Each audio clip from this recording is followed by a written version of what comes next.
What if the perfect life you thought you had was built on lies? When I discovered my wife's affair with my best friend, I didn't just confront the betrayal, I decided to rewrite the rules of revenge.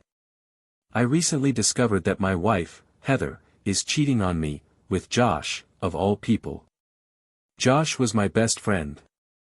I know, it sounds like a cliché, but clichés exist for a reason, they happen more often than we'd like to admit. At first, I didn't know how to process what I'd uncovered. The betrayal felt surreal, almost like I was stuck in someone else's story. What confused me most was why Josh would choose to risk everything with Heather. Don't get me wrong, Heather is stunning, she's in her 30s, and even after 2 kids, she still looks amazing, especially in a bikini. But then again, his wife, Carla, is equally gorgeous, if not more so. Carla is tall, about 5 feet 7 inches, with striking red hair that falls to the middle of her back and piercing green eyes that seem to look right into your soul. Her figure is incredible, she's undeniably attractive. I'd be lying if I said she didn't cross my mind in moments of frustration after learning about Heather and Josh's affair. For weeks, I did nothing. I couldn't bring myself to confront Heather or even decide what I wanted to do about our marriage. I love her, or at least I thought I did. Could we salvage what we had? It felt unlikely, but I knew I wouldn't have any answers until we sat down and had an honest conversation. I planned to talk to Heather on Friday, but life threw in a curveball. A sick friend called her, desperately needing help, and Heather rushed off to assist. I postponed the conversation until Monday. I couldn't help but feel that if I called Josh and invited him to play golf that Saturday, Carla would answer and say Josh wasn't home, claiming he had plans for the weekend. I was certain of it. My parents had taken the kids to their lake house, which left me with the rare opportunity to have a quiet weekend alone. I figured it might be the last peaceful weekend I'd get for a long time. On my way home, I stopped at the store and bought a case of beer, firmly deciding that by Sunday evening, I'd see all 24 bottles empty. Once I got home, I changed into shorts and a t-shirt, making a point to settle into the quiet. Dinner was going to be simple, I wasn't in the mood for anything complicated. I grabbed a pack of hot dogs and set them to boil in a pot. While waiting, I chopped an onion and pulled a can of baked beans from the pantry. I poured the beans into a pan, placed it on the stove, and cracked open my second beer of the evening. As I rummaged through the fridge for some mustard, the doorbell rang. When I opened the door, there stood Carla. She wore a fitted tank top, clearly without a bra, and slippers on her feet. Her appearance caught me off guard. The tank top clung tightly, her nipples faintly visible through the fabric, and I couldn't help but feel a wave of attraction. "Are you busy?" she asked. "Kind of," I replied. "Cooking dinner and drinking beer." "Mind if I join you?" she said with a small smile. "Not at all. I could use the company," I answered, stepping aside to let her in. We went to the kitchen, and she sat at the table while I moved around. Knowing she didn't drink beer, I opened a bottle of Merlot and poured her a glass. "Dinner isn't anything fancy," I said with a shrug. "Just hot dogs and baked beans." "That's perfect," she said, smiling softly. The hot dogs were ready, and the beans were bubbling, so I turned off the heat, moved the pans to a cooler spot on the stove, and grabbed 2 plates from the cupboard. I handed one to Carla, and she helped herself to a couple of hot dogs and some beans. I served myself and joined her at the table. "So, what brings you here?" I asked between bites. "Do you know where Heather is?" she asked, her tone laced with something I couldn't quite place. "She said she went to help a sick friend," I replied. Carla raised an eyebrow. "When did this happen?" "Because unless Josh is the sick friend, I don't think that's where she is. He looked perfectly fine when he left the house." I froze for a moment, letting her words sink in. "You know Josh and Heather are seeing each other, right? They're not exactly subtle. They're probably at Arrowhead Lodge right now. Room 130. I took a sip of my beer, trying to steady myself. I didn't know where they were tonight, I admitted, but I've known for a couple of weeks that she's cheating on me. Carla nodded knowingly. I figured something was off when I found a condom wrapper in Josh's pants pocket while doing laundry. We're trying to have a baby, we don't use condoms. That's when I realized he was cheating.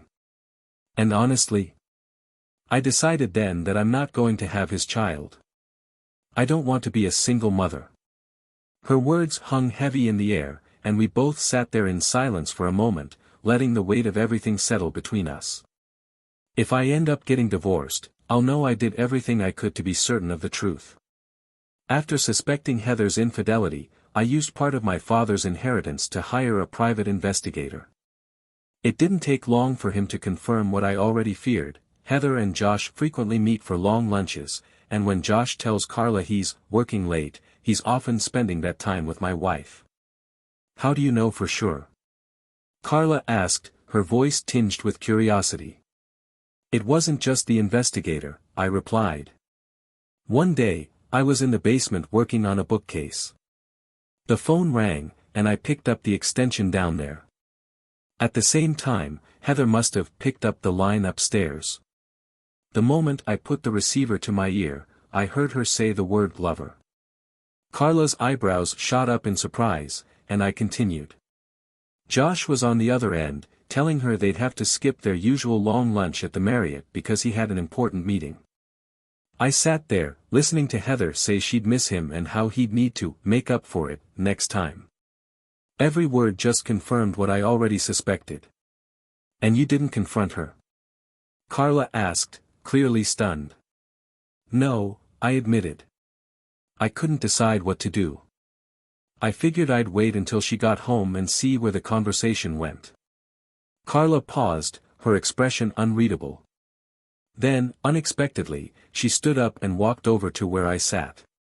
Without a word, she perched herself on my lap, her green eyes locking with mine. What are you doing? I asked, confusion evident in my tone. You'll understand in a moment, she said softly. I've seen the way you look at me, and I know that if we weren't married, you'd have pursued me by now.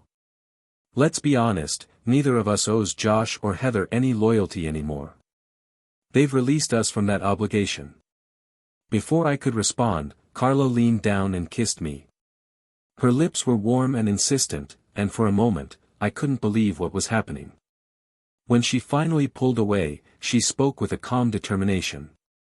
I'm going to see this through to the very end. Josh may have wanted a baby, but I've made sure it won't happen. I've been avoiding intimacy during my fertile periods, just in case. Her words left me speechless. We both sat there, bound by the shared weight of betrayal and the unexpected twist our evening had taken. A few days ago, I went to the doctor and got a diaphragm. Carla had been upfront about her intentions, but now her resolve seemed even stronger. How badly do you want revenge on Josh? She asked, her green eyes steady as they held mine. Why are you asking? I replied cautiously, unsure of where this was going. Because I intend to take full revenge, she said firmly. I'm currently in my most fertile state, and my diaphragm is in my purse. I blinked, stunned by her bluntness. So, you're saying? That's exactly what I'm saying, Carla interrupted. She was resolute, and I couldn't deny her logic, flawed as it might be. It felt surreal. I'd already mentioned that Heather was stunning, but why Josh would betray Carla, a woman as captivating as she was, remained a mystery to me. Carla must have been pondering the same thing. She studied me for a long moment, her expression puzzled. What are you thinking about? I asked, curious about the silence. She looked at me and tilted her head. I just don't understand it. Your manly tool, she said, smirking slightly, is vastly superior to Josh's. So, why on earth would Heather want my husband when she has you? It doesn't make any sense. I couldn't help but laugh at her candor. Whatever Heather's reasons were, I didn't understand them either. Carla and I fell into each other's arms, letting our frustrations and emotions guide us. The experience was intense, almost enchanting. By the time we reached the peak, we were both sweating and exhausted. I collapsed onto the bed beside her, breathless. Carla propped herself up on her elbow, her red hair cascading over her shoulder as she gazed down at me. "I still can't believe this," she said softly. "Heather's having her fun with Josh, and yet she wants him over you." I stayed silent, letting her words linger. Carla smiled wickedly. "But we have the rest of tonight, all of tomorrow, and part of Sunday. By the time we're done, you won't care whether Heather comes home or not." She wasn't wrong. When we went for a second round, it was just as exhilarating as the first. For those fleeting hours, the weight of my marriage and Heather's betrayal faded into the background. Later that night, I lay awake, my thoughts swirling. Carla stirred beside me, and her voice broke through the stillness. "You look deep in thought," she said softly. "What's on your mind?" I hesitated, then admitted everything I was feeling. She listened quietly before responding. "I made the same promises you made when I married Josh," she said thoughtfully. "So I guess that makes me a liar too." "But I don't think so," she added quickly. "Josh broke the vows first. We had a contract, and if this were a legal case, his actions would void the whole thing. Don't let yourself carry guilt that isn't yours." Her words made sense, but they didn't make it easier. As we lay there in the dark, I wondered what would come next for all of us. Carla leaned over and said with a sly smile, "If I were you, I'd go back to your house and reclaim the bed where Josh slept. Maybe even work on getting me pregnant while we're at it."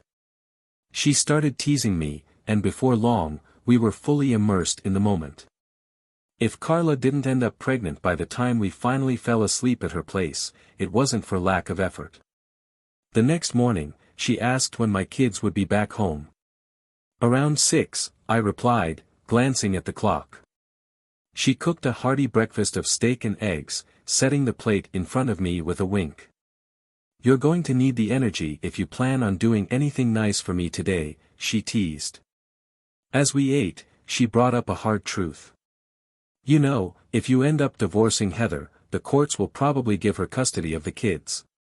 Around here, it's almost always the mother who gets them. You might get weekends, if Heather isn't too angry to find a reason to keep them from you." Her words stung, and she reached out, placing her hand on mine. "My advice? Play along for now. Keep things as normal as possible. Meanwhile, we'll have our fun whenever we can." She smirked mischievously. "We'll make it count." I shook my head. "Carla, that's not sustainable. Sooner or later, Heather and Josh will slip up. But if they catch us too, it'll only make things messier."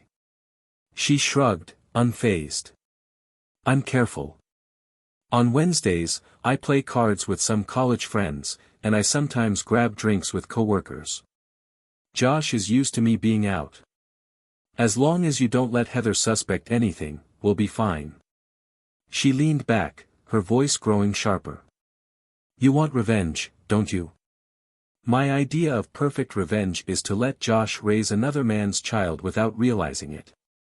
And who better to be that child's father than you, the husband of the woman he's cheating with? The irony would be delicious."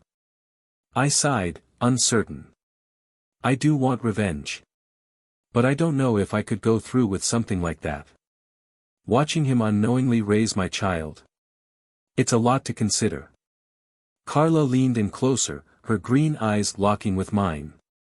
"Think about it," she whispered. "The sweetest revenge is the kind they never see coming." I realized I could pretend to be the devoted husband to a wife who cheats on me if it meant playing the long game. Carla's presence made it easier, she'd become my solace in the chaos. Over the past 48 hours, I couldn't deny how much I'd enjoyed what we shared, and Carla seemed to know it too. She teased me about how determined she was to give Josh a child to raise, one that wasn't his. "I think I can handle it," I said.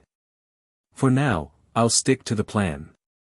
Carla nodded with a sly smile. "I'll be staying out late with the girls on Tuesday," she said casually. "What a coincidence," I replied, matching her tone. "I'll be working late that night." The weekend passed quickly, and by the time my parents dropped off the kids at 6:30 on Tuesday evening, I was on autopilot.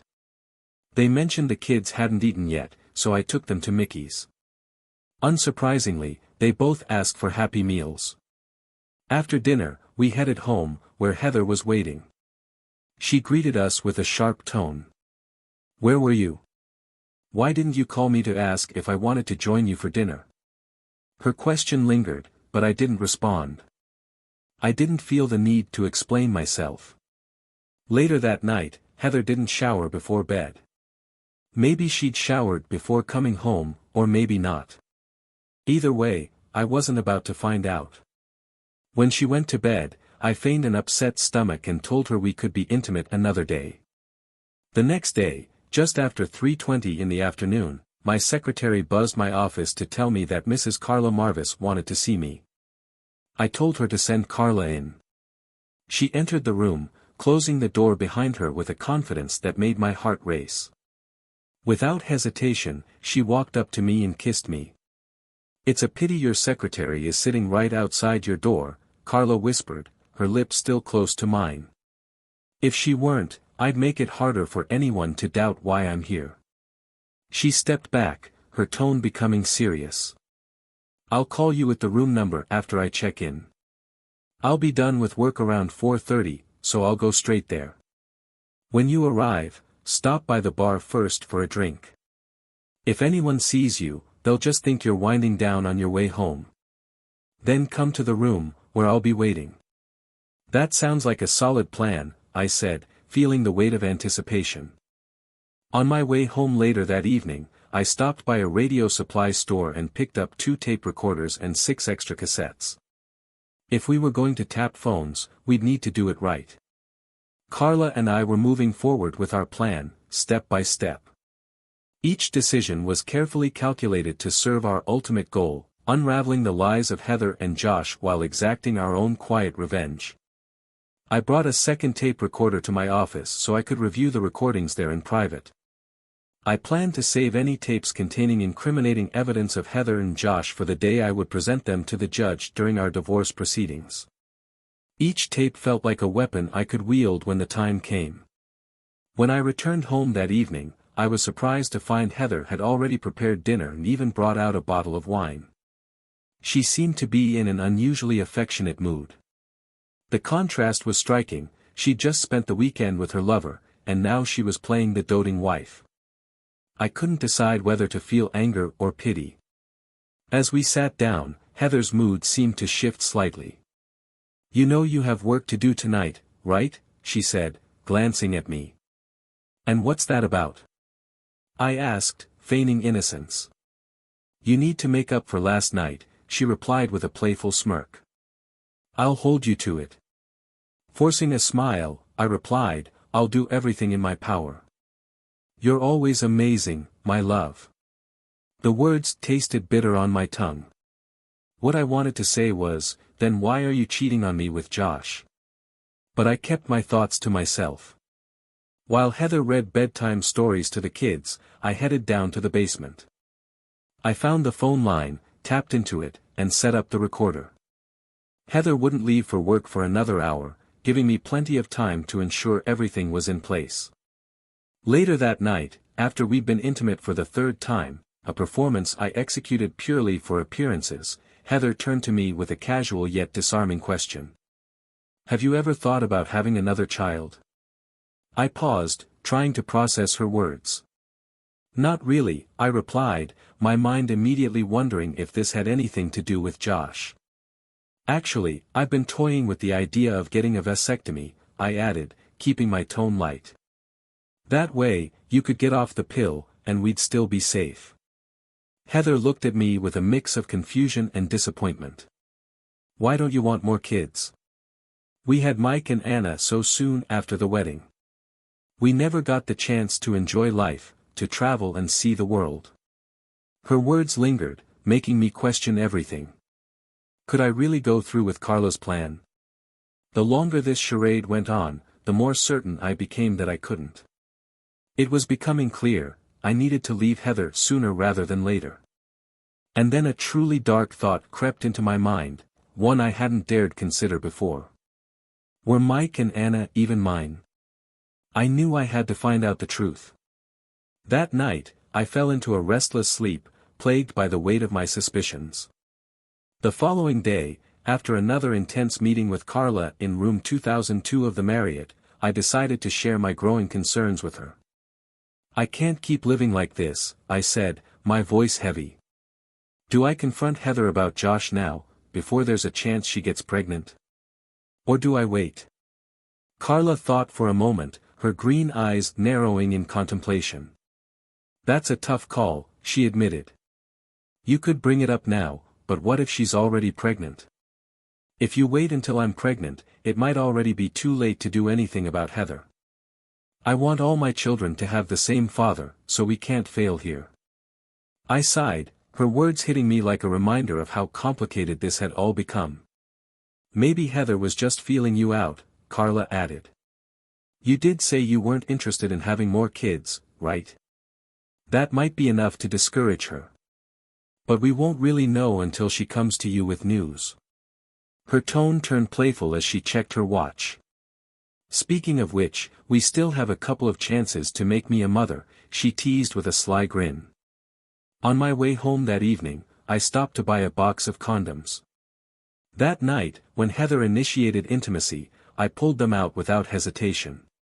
If anything, her reaction only solidified my resolve to investigate the paternity of my children. Heather's behavior, whatever it was, strengthened my growing suspicion.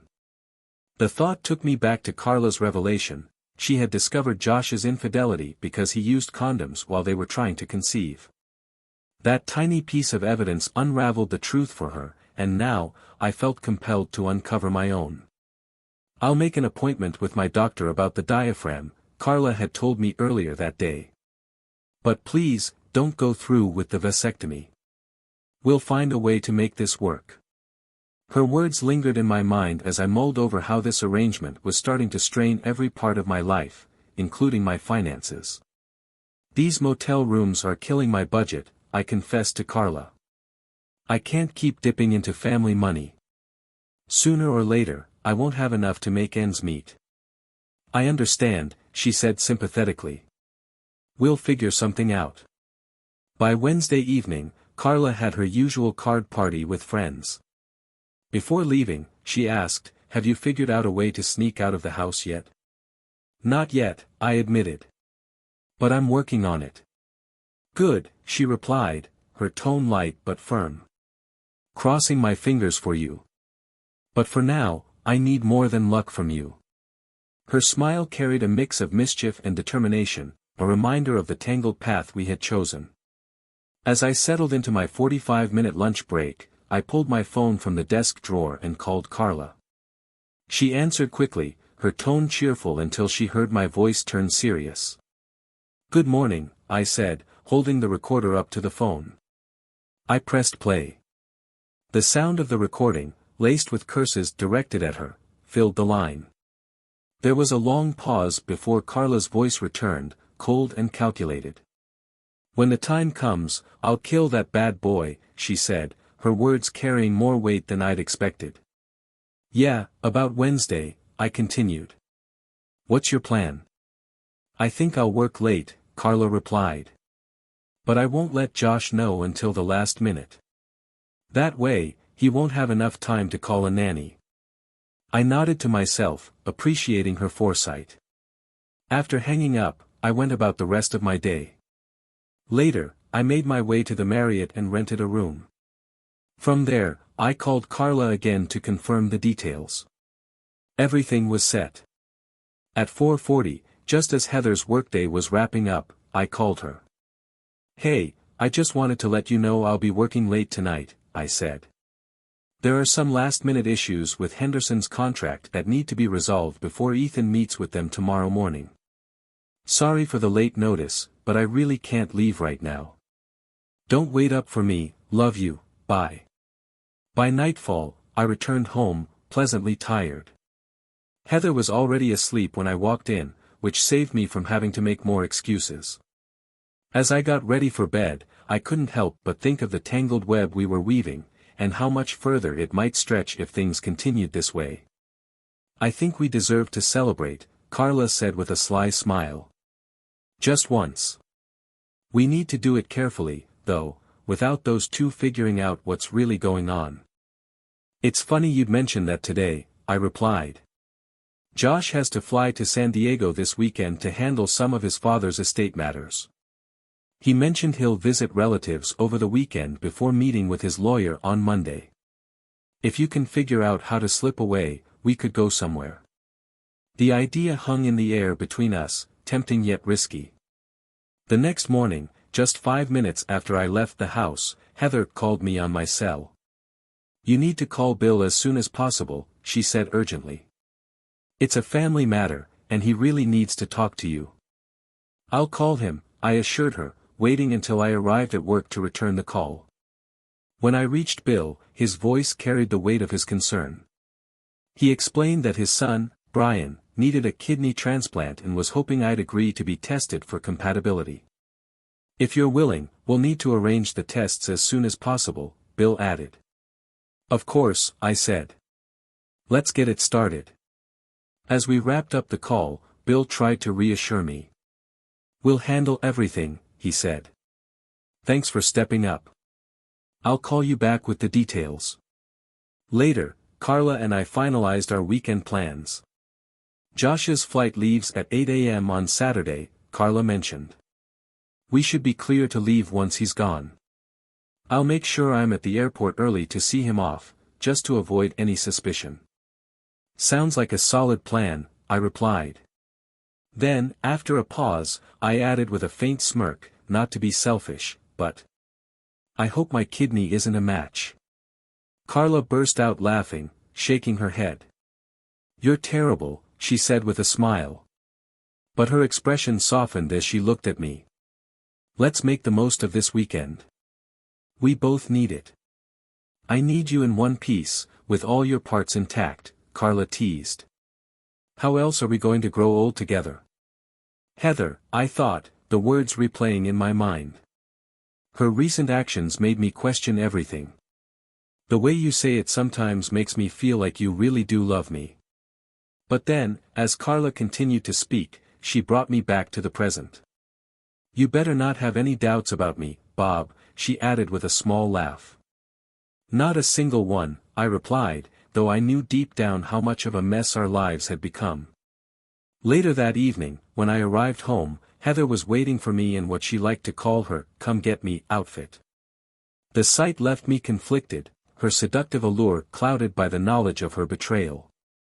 The night was an emotional whirlwind as we made love, though the word itself felt misplaced. I was starting to question whether Heather truly felt anything for me anymore. The weekend Carla and I planned together played out exactly as we had imagined. We made love late into the night, fell asleep tangled together, and woke up to do it all over again. We spent the days alternating between passion in the room, meals, and lounging by the pool. In the evenings, we shared drinks, danced, and returned to one another like gravity. By the end of the weekend, as Monday morning came, we promised to do it all again soon before heading back to our separate lives. When I got home, Heather greeted me, and her demeanor was different. She seemed troubled, and I couldn't shake the feeling that something was brewing beneath the surface. Then she dropped the bombshell. "I've decided I need to devote myself to Bob," she said firmly. I stared at her, stunned. "Come on, Heather," I began. "You've been with me, intimately, for almost a year now. How could you say that if you love him as much as you claim?" Heather's expression hardened, her tone sharper than I'd ever heard it. "First of all, let me correct you," she snapped. "I've never made love to you. I've had sleep with you, but I've never made love to you. The only man I've ever made love to is Bob." Her words hit me like a slap, and as I stood there processing the brutal honesty of it all, I realized how deeply entangled I had become in a life that no longer felt like my own. "I love him, Josh. I show him every chance I get, Heather said firmly. If you love him so much, Josh shot back, then how come Bob has no idea what you've been doing? He's never even come close to suspecting anything. No, Josh, Heather replied. I'm ending this before we get caught. I love Bob, and I don't want to lose him. Just be glad you got me drunk that first time. Maybe I did, Josh said, smirking. But you weren't drunk all the other times. Heather's expression darkened. That depends on what you mean by drunk. I was drunk with excitement over making love to Bob. After you convinced me to do it the first time, I wanted to see if there was any thrill or excitement doing it sober. That's the only reason I let it happen a second time. She stopped herself, clearly trying to regain her composure. But it's over now, she added firmly. Later, Carla and I talked about it. You need to hear this, I said, playing back a recording of Heather and Josh's conversation. If this is the Friday phone call, I've already heard it, Carla said, her voice calm but curious. What do you think? I asked. It sounds like she's starting to think clearly, Carla replied. Maybe she's realized she could lose you for good. I've already decided, I said, shaking my head. I'm only staying until the kids turn 18. Nothing she says or does will change my mind. Even if she breaks things off with Josh, the trust is gone. There's no getting that back. Carla nodded knowingly. If she meant what she said to Josh, it might help her hold on to the illusion of your marriage. But we both know it's too late for that. And Josh might think the same if she tells him she's ending things, I added. Which could complicate things for us. Carla gave me a wry smile. Is this your way of saying we're going to keep things going as they are? I nodded. You heard the conversation, I said simply. There wasn't much more to say. Josh and Heather managed to keep their affair hidden for a little over a year, while Carla and I only managed a couple of months before the pressure started weighing on us. They owe us another 10 or 12 months, Carla once joked, and don't forget penalties and interest, that could stretch it out even longer. I wouldn't mind that, I replied with a smile. Carla and I continued seeing each other about twice a week, but we both knew our arrangement couldn't last forever. If we got caught, it wouldn't just be us paying the price, Carla would end up a single mother of 3, a burden neither of us wanted her to carry. The goal was always revenge, Carla reminded me during one of our last meetings. To give the deceiver someone else's children to raise. For that to happen, I have to stay married to him. Eventually, Josh received a promotion that required him to relocate, and with that, Carla and her family moved away. I haven't seen or spoken to her since they left. That was 6 years ago, but I still think about her often, and with great fondness. Now, I'm counting the years. Mike has another 4 until he's 18, and Anna has 5. I've resigned myself to waiting and seeing how things unfold. Life moves on, but the memories linger.